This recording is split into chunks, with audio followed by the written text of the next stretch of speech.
Amadou Hampâté-Bâ, Vie et enseignement de Tierno Bokar, sous-titre 23 de la partie 2, Responsabilité des chefs.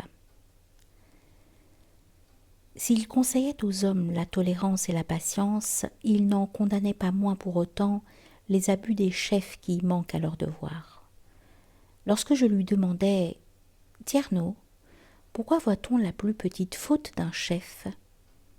Il me répondit avec l'humour souriant dont il usait souvent « Parce que, mon ami, la gravité de toute faute commise par un chef temporel ou religieux est proportionnelle à la superficie de son pays.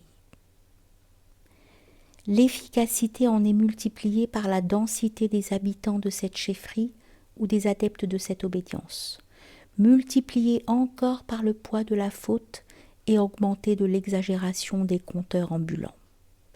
Le tout est majoré du volumineux poids de la crédulité des masses.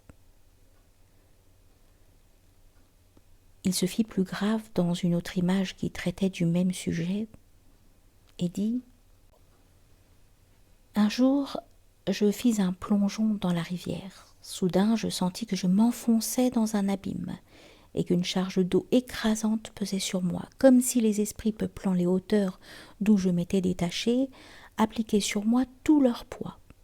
Un grand effort me fut nécessaire pour remonter à la surface.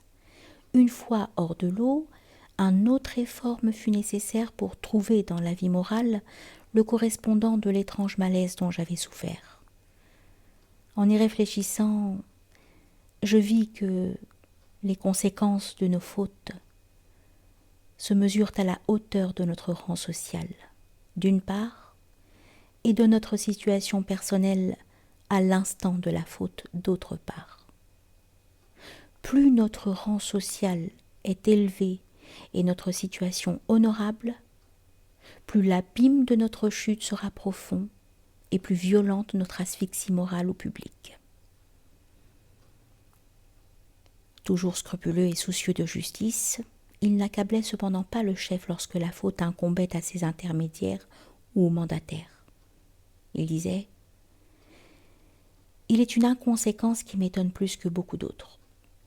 Je me demande pourquoi les sujets s'attaquent au chef quand quelques serviteurs manquent à ses devoirs. Le chef, le roi ne peuvent être raisonnablement mis en cause quand leurs commissionnaires commettent des indélicatesses.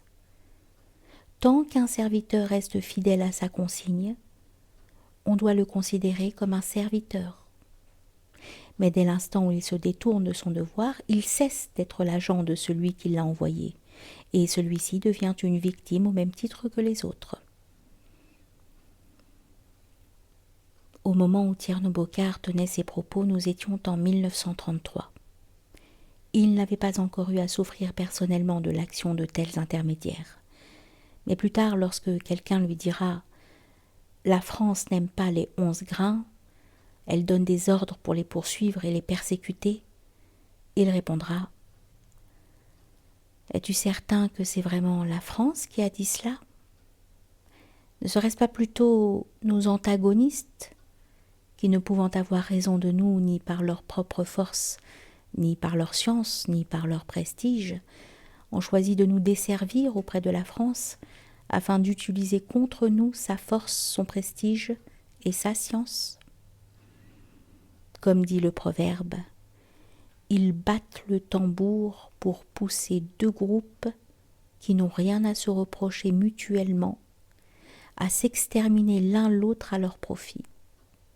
Cela s'appelle « Battez-vous, moi je battrai le tam-tam pour vous ». Il considérait le pouvoir comme une drogue puissante qui peut se révéler dangereuse entre des mains inexpérimentées. Il racontait à cet égard une parabole pleine d'humour, qui hélas n'a rien perdu de son actualité.